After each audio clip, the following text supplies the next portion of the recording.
Hola a todos, mi nombre es Mayra Alejandra Arrieta Camelo. Mi nombre es Elisnediano Francia. Y junto a mi compañero Ciro Cuello, Freddy González y Eduardo Hernández, venimos a presentarle un tema de gran agrado para la contabilidad y de mucha importancia, que el tema es el siguiente: instrumentos financieros e inversiones. Espero este tema les guste mucho y le den mucho like al video, y sería de gran ayuda para nuestra nota de contabilidad. Y recuerden que nosotras somos estudiantes de la Universidad de La Guajira, sede de Maicao.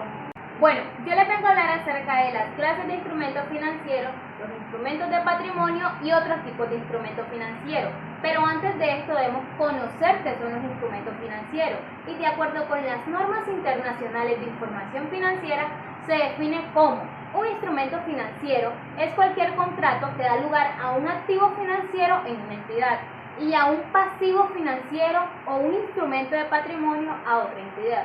Ya sabiendo esto, ahora sí podemos definir las clases de instrumentos financieros, y entre estas están los básicos y los derivados. Bueno, como instrumentos básicos tenemos cuentas por cobrar, cuentas por pagar, valores, acciones, préstamos, bonos y CDT. Y como derivados tenemos forward futuros, opciones, SWAT y derivados exóticos. Bueno, instrumentos financieros derivados están como activos financieros contingentes cuyos precios dependen o se derivan del comportamiento de una variable subyacente. Un subyacente de un instrumento financiero derivado es una variable directamente observable, tal como un activo, un precio, una tasa de cambio, una tasa de interés o un índice, que junto con el monto nominal y las condiciones de pago sirve de base para la estructuración y liquidación de un instrumento financiero derivado. El mundo de los derivados se clasifica en dos categorías según el tipo de mercado en que se negocien los instrumentos. Están como derivados no estandarizados o trazados en el mercado mostrador, y derivados estandarizados. Bueno, como derivados básicos, los futuros son contratos estandarizados que se negocia en la bolsa con cámara de riesgo central de contraparte en virtual del cual dos partes se obligan a comprar un subyacente en una fecha futura, fecha de vencimiento, a un precio establecido en el momento de la celebración del contrato.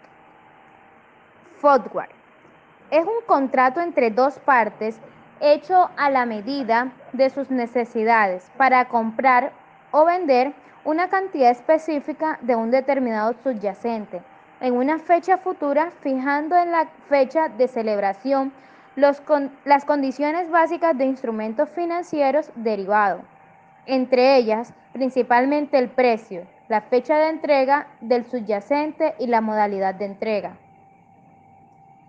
Las opciones europeas es un contrato mediante los cuales se establece para el adquirimiento de la opción el derecho, más no la obligación de compra o vender el subyacente, según se trata de una opción call o de una opción put, respectivamente, a un precio determinado, precio de ejercicio, una fecha de factura previamente establecida, la cual corresponde el día de vencimiento. SWAT es un contrato de dos partes mediante el cual se establece la obligación bilateral del intercambio una serie de flujos por un periodo determinado, en fechas preestablecidas. Como siguiente tema tenemos instrumentos de patrimonio. Se designa como instrumento de patrimonio a todo aquel negocio jurídico que consta de una participación residual en los activos de la empresa que los ha emitido, tras haber sido deducidos todos sus pasivos. Si la empresa llevara a cabo cualquier operación con sus propios instrumentos de patrimonio, el importe de estos instrumentos será reflejado en el patrimonio neto como una variación de los fondos propios de la empresa. Hay que destacar que en ningún caso se podrán registrar como activos financieros de la empresa ni se reflejará ningún resultado en la cuenta de pérdida o ganancias. Tenemos como otros tipos de instrumentos financieros los activos financieros y pasivos financieros. Los activos financieros pueden ser efectivo e instrumentos capital de otra entidad, un derecho contractual a recibir efectivo o activos financieros, o intercambiar instrumentos financieros en condiciones potenciales favorables. Un contrato no derivado, entidad obligada a recibir un número variable de sus instrumentos capital propio, derivado de que se liquida de forma distinta que por el intercambio de un importe fijo de efectivo o de otro activo por un número fijo de instrumentos de capital. A continuación les voy a hablar sobre los siguientes temas: tasa de interés, riesgo de la tasa de intereses, clases de emisión, clasificación de los instrumentos financieros y por último clase de renta de los títulos. Tasa de interés es la cantidad que se abona en una unidad de tiempo por cada unidad de capital invertido. También puede decirse que es el interés de una unidad de moneda en una unidad de tiempo o el rendimiento de la unidad de capital en la unidad de tiempo. Podría decirse que una tasa de interés es un arriendo por usar un dinero. Al igual que en una casa, periódicamente debes pagar por usarla. El caso de un préstamo o inversión no es muy diferente. Te prestan dinero y con el tiempo lo vas devolviendo junto con el interés correspondiente. La tasa de interés se utiliza en múltiples ámbitos de la economía local y mundial, desde un préstamo para iniciar un negocio, tus ahorros en el banco o fondo de pensión, hasta el costo de los préstamos en el Banco Mundial. Por eso es importante que conozcas más sobre ella. Riesgo de la tasa de interés. Este se refiere a la exposición de la condición financiera de un banco ante movimientos adversos en las tasas de interés. Este riesgo afecta tanto las ganancias de un banco como el valor de sus activos. El riesgo de la tasa de interés es como la posibilidad de pérdida financiera como consecuencia de movimientos adversos en las tasas de interés, que afecta directamente a las utilidades, beneficios y el valor patrimonial de la empresa. Para medir el riesgo de tipo de interés es posible definir bien el concepto de reprecio o fecha de reprecio. Se define como fecha de reprecio a la fecha en la cual se espera que la tasa asociada a un instrumento se ajuste a las tasas vigentes en el mercado. El riesgo de tasa de interés tiene ciertas metodologías. En este caso está la brecha, que es la diferencia entre activos y pasivos que pueden reajustar tasa de interés en un periodo determinado. Y está la duración, que es el tiempo promedio ponderado de reajuste en la tasa de interés, tanto de los activos como de los pasivos. De la diferencia entre estos resulta la duración del patrimonio y sirve para medir la sensibilidad de este último ante una variación adversa en las tasas de interés. Las clases de emisión. Pero antes de definir qué son las clases de emisión, voy a hablarles sobre lo que es la emisión. Esta se refiere a la acción de poner en circulación por parte de un agente económico un valor o un título en particular.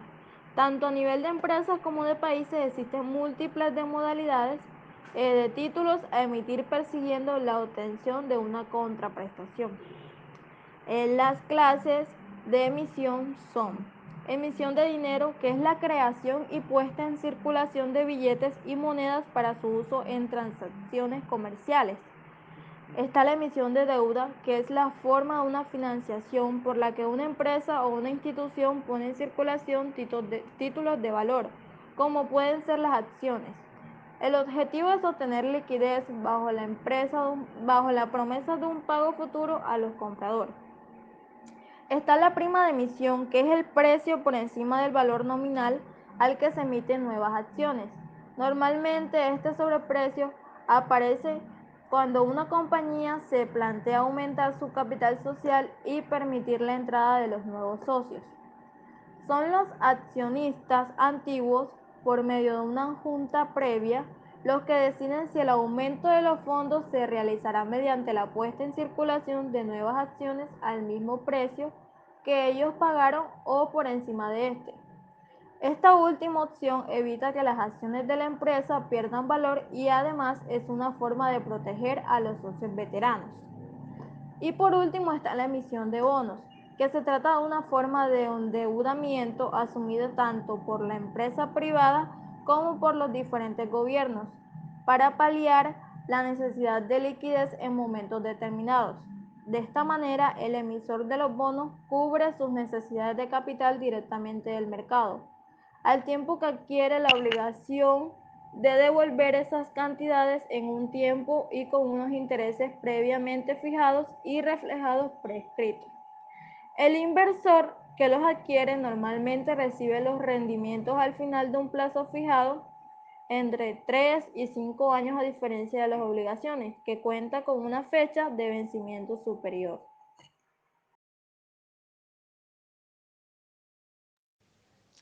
Clasificación de los instrumentos financieros. Dentro de esto encontramos la clasificación de activos financieros, que por lo menos si una entidad clasificara los activos financieros según se midan posteriormente a costo amortizado, a valor razonable con cambios en otro resultado integral o a valor razonable con cambios en resultados sobre la base de los dos siguientes.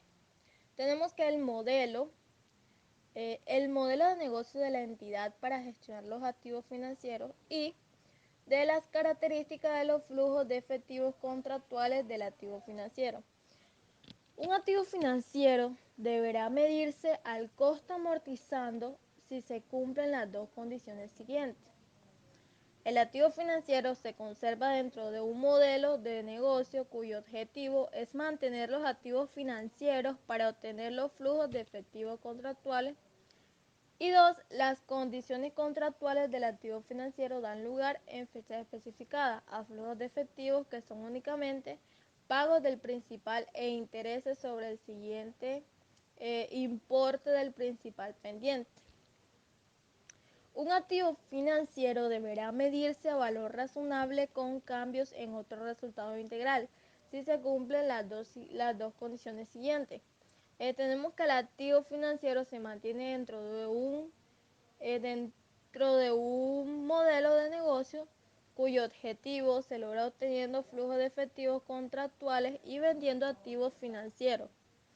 Y dos, las condiciones contractuales del activo financiero dan lugar en fechas especificadas a flujos de efectivos que son únicamente pagos del principal e intereses sobre el importe del principal pendiente. Recordemos que esta condición la dimos en un activo deberá medirse al costo amortizando. Son dos condiciones muy semejantes. Dentro de la clasificación de los instrumentos financieros encontramos la clasificación de pasivos financieros, que si una entidad clasificara todos los pasivos financieros como medidos posteriormente al costo amortizado, excepto en el caso de los pasivos financieros a valor razonable con cambios en resultados, estos pasivos, incluyendo los derivados que son pasivos, se medirán con posterioridad al valor razonable. Los pasivos financieros que surjan por una transferencia de activos financieros que no cumplan con los requisitos para que subbaja en cuentas o que se contabilicen utilizando el enfoque de la implicación continuada. También encontramos que los contratos de garantía financiera, después del reconocimiento inicial, un emisor de dichos contratos los medirá posteriormente por el mayor de el importe de la corrección del valor por pérdidas y el importe reconocido inicialmente, menos en su caso el importe acumulado de ingresos reconocidos de acuerdo con los principios de la SMIF 15. Además, tenemos que los compromisos de concesión de un préstamo a una tasa de interés inferior a la del mercado, un emisor de un compromiso lo medirá posteriormente por el mayor de las mismas indicaciones que les di anteriormente, el importe de la corrección de valor por pérdidas y el importe reconocido inicialmente, menos en su caso el importe acumulado de ingresos reconocidos de acuerdo con los principios de la SMIF 15. Es decir, ambas llevan las mismas condiciones. Y por último encontramos que la contraprestación contingente reconocida por un adquiriente en una combinación de negocios a la cual se aplica la NIF 3. Esta contraprestación contingente se medirá posteriormente a valor razonable con cambios reconocidos en resultados. Dentro de la clasificación de instrumentos financieros encontramos los derivados implícitos. Un derivado implícito es un componente de un contrato híbrido en el que también se incluye un contrato anfitrión que no es un derivado, con el efecto de que algunos de los flujos de efectivo del instrumento combinado varíen de forma similar a un derivado sin anfitrión.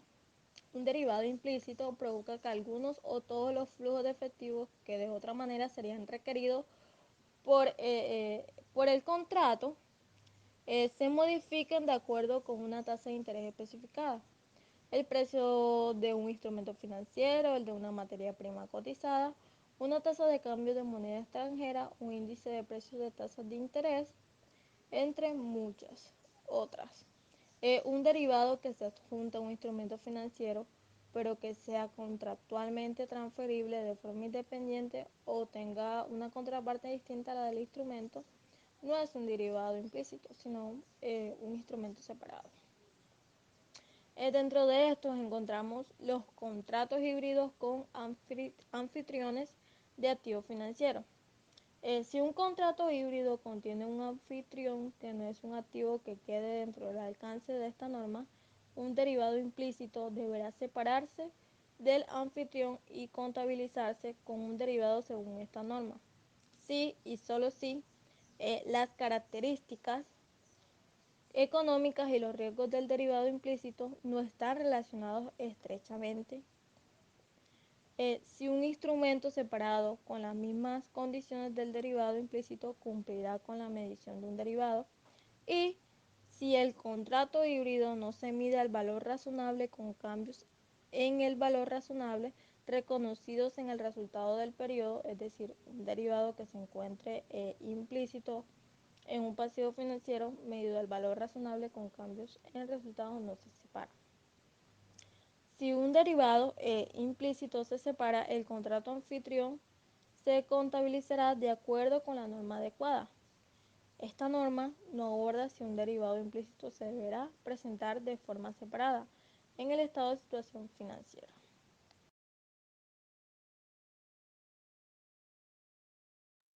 Las clases de renta de títulos se pueden clasificar en general a todos aquellos que suponen un préstamo del inversor para la compañía, de forma que pasado el plazo estipulado, el inversor espera recuperar su dinero y además un importe adicional.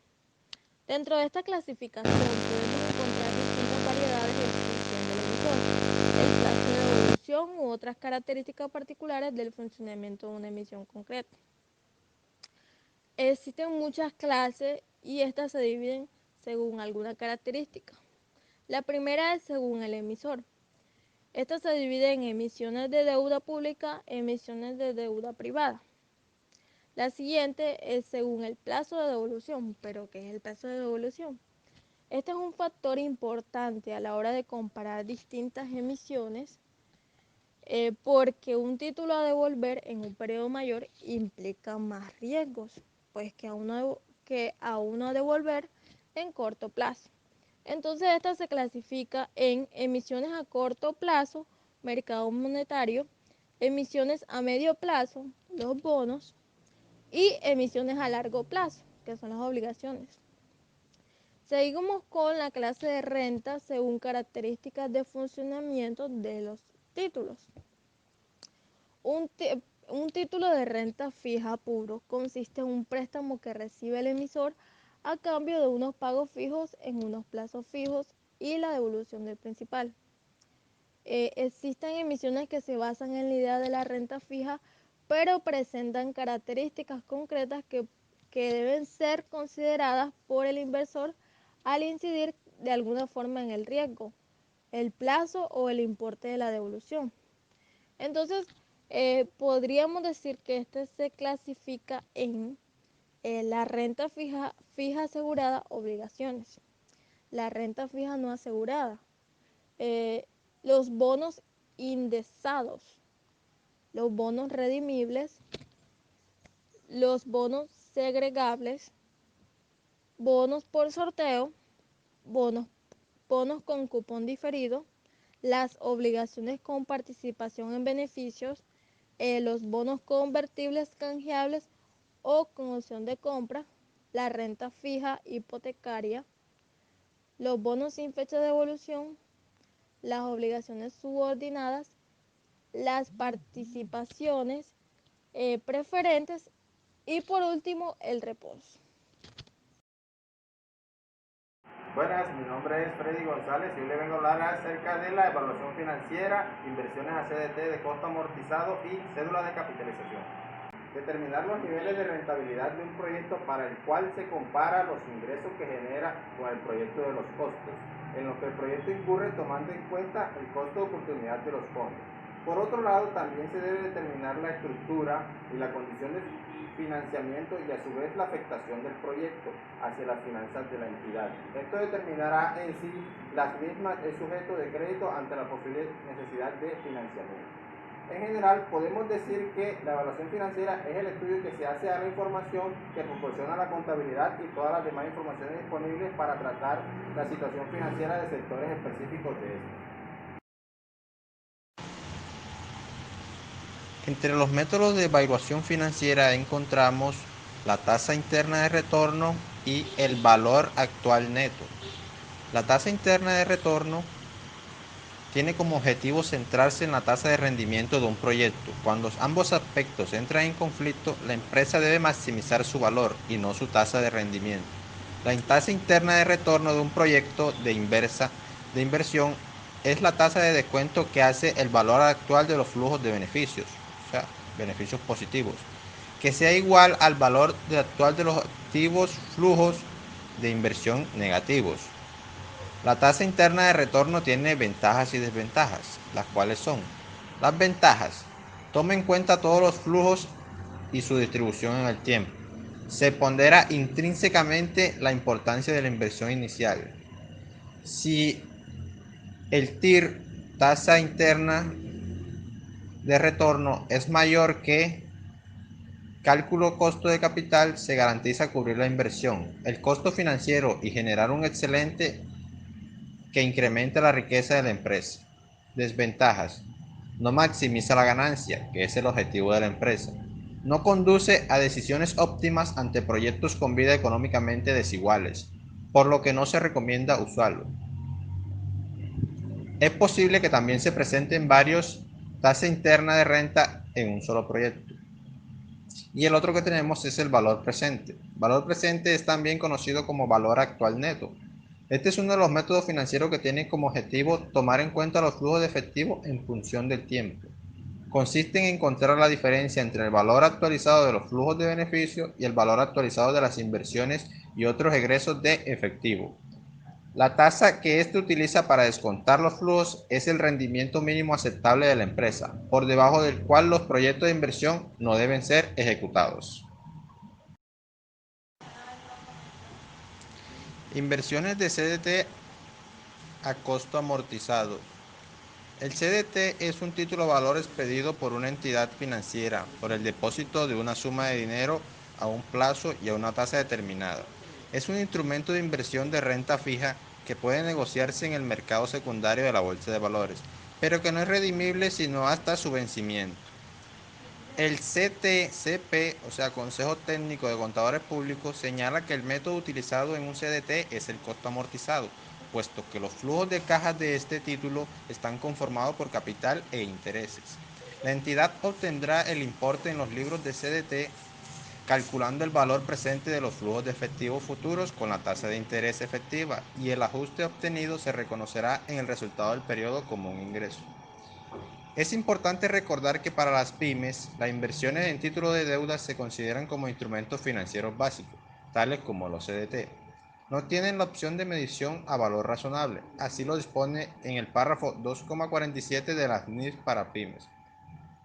Generalmente el costo amortizado pactado a tasa de mercado, como ocurre con los CDT negociados en el mercado primario, equivale al valor nominal al inicio, al no ser que existan costos de transacción para el inversionista, lo cual normalmente no se da en estos casos.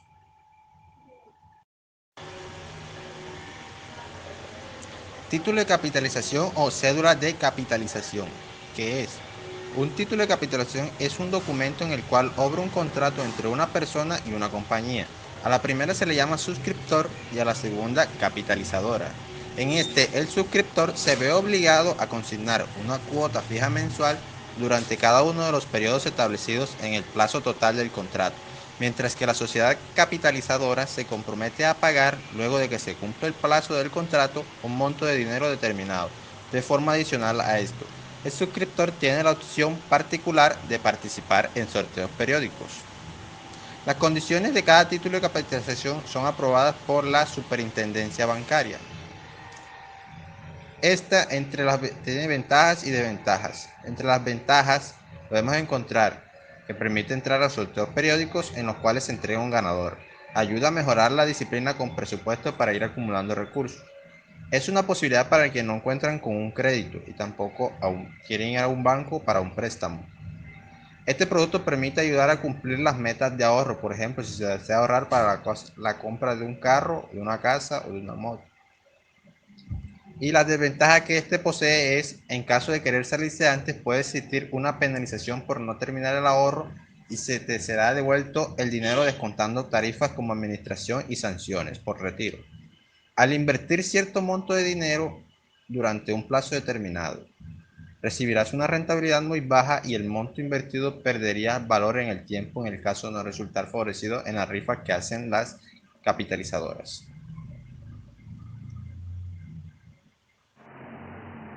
Mi nombre es Ciro Pérez y a continuación le voy a hablar sobre la medición inicial, la medición posterior, la redención del título y maduración de los títulos. En la medición inicial, los instrumentos financieros se reconocen a su valor razonable y en ese caso los costos de transacción serán un gasto.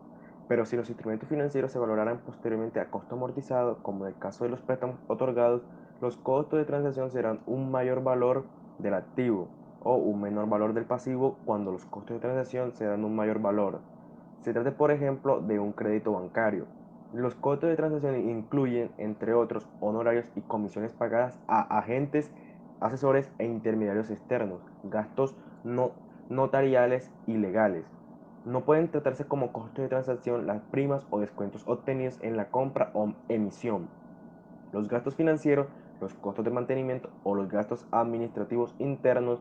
Los instrumentos financieros, como los préstamos, se contabilizan luego de su valoración inicial al costo amortizado, trayendo valor presente los flujos de efectivo previstos en el futuro, descontados a la tasa interna de retorno, TIR. Cuando no existe costo de transacción, la TIR coincide con la tasa de interés pactada si se trata de un crédito. En cuanto a la medición posterior, continúan midiéndose el costo amortizado, utilizando el método de interés efectivo, los instrumentos que cumplan con las condiciones. Los instrumentos de deuda clasificados como activos y pasivos corrientes continúan midiéndose al importe no descontado del efectivo, u otra contraprestación que se espere pagar o recibir. En el caso de las transacciones de financiación se elimina la instrucción a seguir y se remite al mismo tratamiento que explicamos anteriormente por la medición inicial.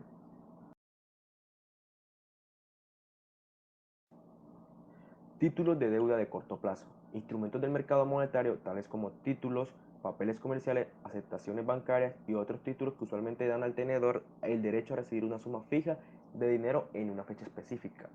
Estos títulos tienen un término original de maduración menor o igual a un año. Los títulos fragmentados surgen de la transformación de un título como un monto principal y cupones periódicos en una serie de bonos cupón cero. Los periódicos de vencimiento coinciden con las fechas de pago de los cupones y la fecha de redención del monto principal. Buenas. Bueno, en este momento vamos a hablar un poco acerca de lo que son los instrumentos financieros a corto plazo y a largo plazo. Empezaré primero con los que son a corto plazo. Bueno, primero que todo existen varios instrumentos financieros a corto plazo y también a largo plazo. Leeré uno por uno y le explicaré detalladamente cada uno. A corto plazo, que es el primero, está la línea de crédito. El banco permite la utilización de hasta un límite de dinero a la empresa para que realice pagos y operaciones diarias. El banco es una entidad que a las empresas les ayuda mucho en lo que son los préstamos para poder pagar o a veces comprar muchas cosas para invertir en la empresa. En la línea de crédito la empresa tiene el banco tiene ese beneficio hacia las empresas, y las empresas tienen esa ventaja de que el banco les dé un monto o les autorice un monto de dinero hasta dicho punto, ¿sí? Para que pueda realizar todos los pagos, gastos, inversiones que haga la empresa, y así pues poder pagarlo. Están los pagarés, los muy conocidos pagarés, ya que todos los conocemos. Es un comprobante que se utiliza al momento de hacer una compra con el vendedor. Más que todo se utiliza en procesos grandes de compra, ¿sí? Es un poco más, se podría llamar que factura, pero hoy en día vemos que hasta para comprar un pantalón, ahí va una factura, un suéter, una factura, verdura, una factura. Este pagaré es un poco más hacia la empresa, ¿sí? Y es de manera escrita, se acuerda el día en que se va a cobrar y a pagar, y debe estipularse escrita ahí mismo, y debe cumplirse. Es una de las cosas importantes que tienen los pagarés, que debe cumplirse el día en el que se va a cobrar y a pagar. Están los descubiertos en cuenta corriente. La empresa pacta con la entidad financiera poder estar en números rojos hasta una cierta cantidad.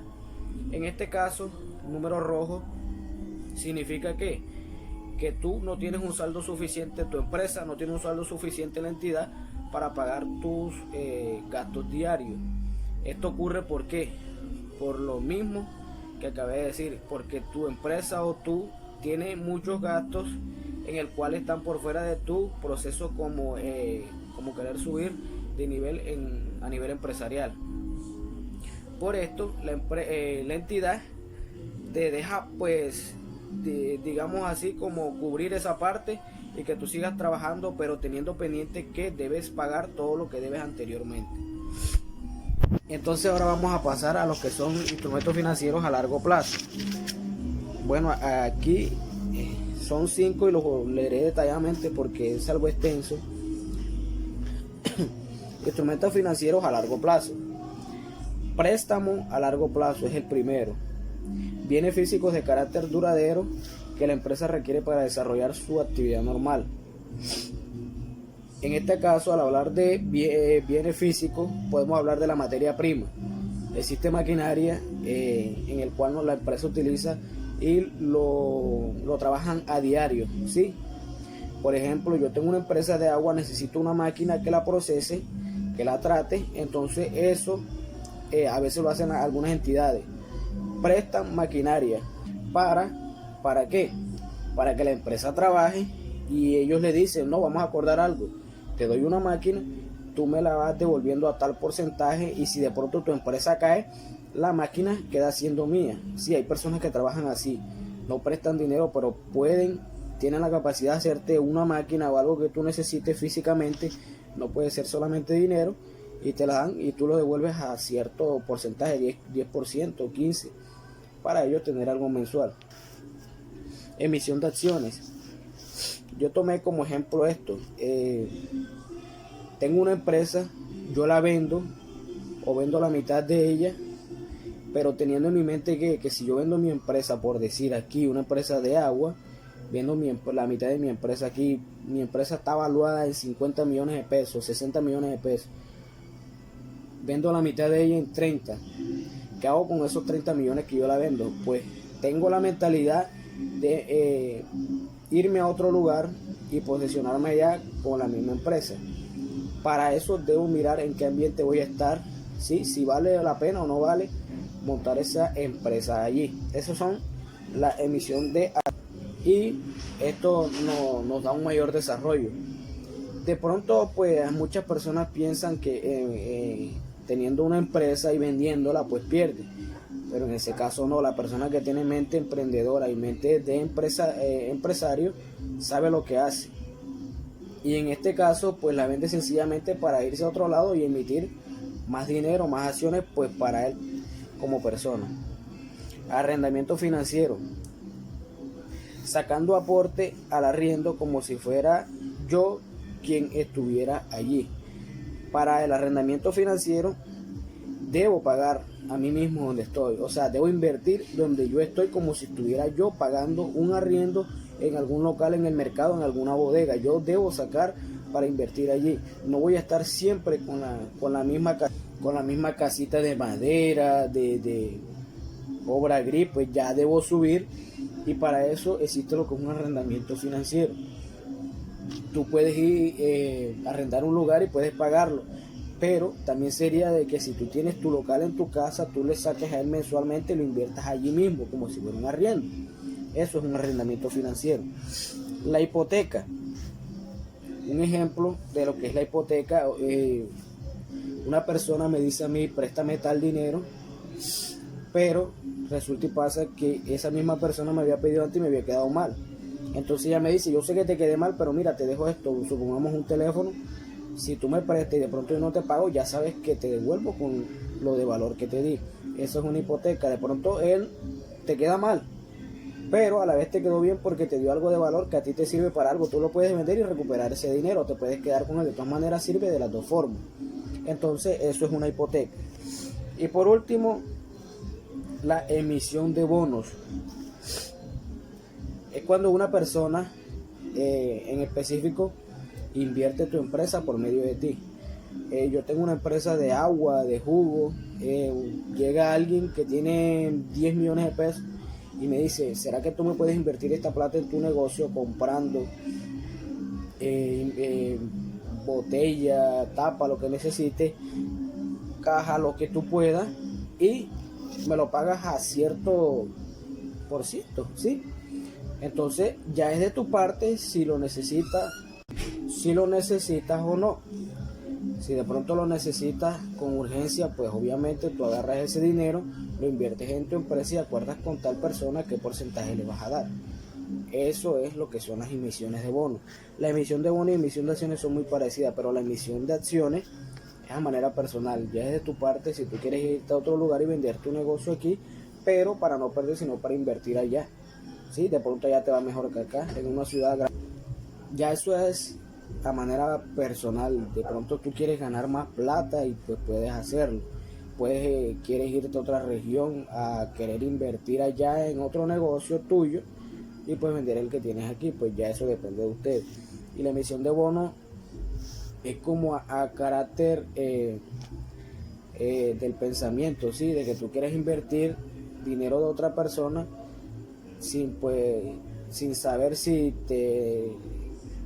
te lo vas a utilizar de manera correcta, sin saber si lo vas a necesitar, o bueno, necesitar sí, tienes que pensar antes en saber si lo vas a necesitar o no para poder invertir y para poder pagarle a tal persona el porcentaje que te piden. Bueno, estos fueron los instrumentos financieros a corto y largo plazo. Espero les haya gustado. Muchas gracias. Muchas gracias por llegar hasta el final del video. Y recuerden darle like. Cualquier duda e inquietud nos lo hacen saber en nuestros comentarios.